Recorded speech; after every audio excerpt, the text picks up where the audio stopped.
बागेश्वर धाम सरकार धीरेन्द्र शास्त्री जी जो कुछ लोगों के लिए स्कैम है, फ्रॉड है और लाखों लोगों के लिए वो उनकी भक्ति का सोर्स है, उन पे बालाजी की कृपा है और वो संत है।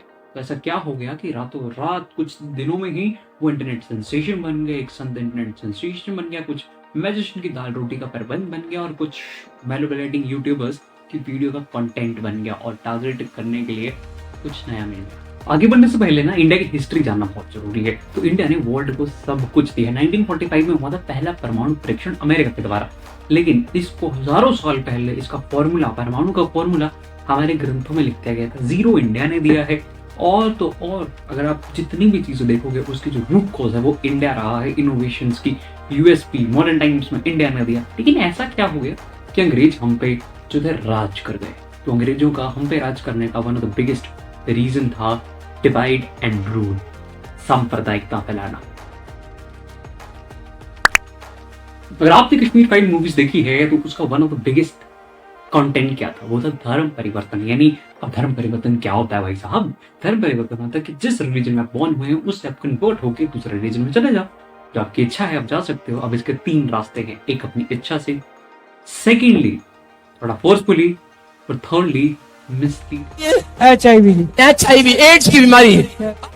बाय बाय भाग बोल के आउट बोल के HIV जैसी बीमारी बढ़ा दी जो कि जानलेवा है, जिसका आज तक साइंटिस्ट सोल्यूशन नहीं ढूंढ पाए। पॉइंट इज आपको जो है अंधभक्ति के नाम पे आपका रिलीजन कन्वर्ट करवाया जा रहा है और इसी को क्योर करते हैं महेंद्र बाबा जी अपने घर वापसी से।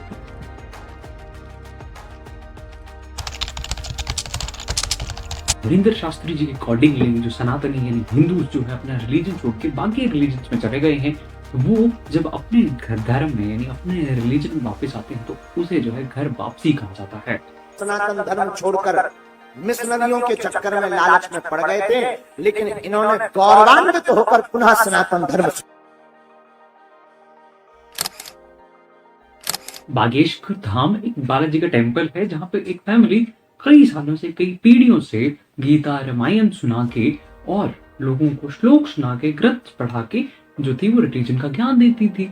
और शास्त्री जी भी उसी परिवार का एक हिस्सा है, उसी परिवार की एक पीढ़ी है जो आगे इसको बढ़ा है। लेकिन यहाँ पे एक ट्विस्ट, जिनको बुला रहे वो हमारे हो सकते हैं, हम उनको माइंड को पढ़ सकते हैं, उनके माइंड को पढ़ सकते हैं कि ये हमारे हैं, या उनसे पहले मिल भी सकते हैं, फिर यहाँ पर चमत्कार प्रस्तुत कर सकते हैं। ऐसा भी हो सकता है, लेकिन ऐसा होता नहीं है। हमने पर्चा बनाए 3, आप व्यक्ति उठाओगे 3, आप ही व्यक्ति भेजोगे और आप ही ये बताओगे कि उस व्यक्ति को कौन सा नंबर पर्चा खोलना है, 3 नंबर का या 2 नंबर का।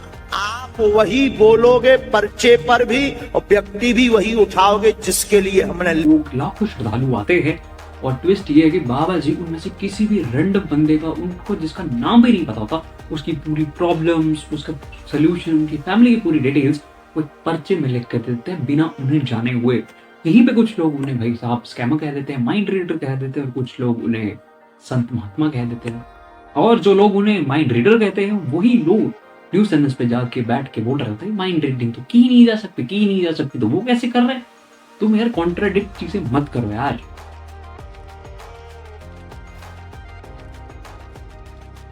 माय ओपिनियन, देखो यहाँ पे चीज आती है कि आप चीजों को कैसे देखना चाहते हो। अगर आप इसको अच्छी तरह देखना चाहते हो तो देख सकते हो। अगर आप किसी ऐसे यूट्यूबर के देख रहे हो जिसके पास बिग नंबर्स हैं, अच्छी मैनिपुलेशन है, तो कांग्रेट्स, आप पागल बन चुके हैं। कोई एक स्पेसिफिक कम्युनिटी को टारगेट करना is not the right way. It's India, सारे ही धर्म हमारे लिए इक्वल हैं। डोंट टारगेट इन धर्म, मिलजुल के रहेंगे। जय हिंद, वंदे मातरम।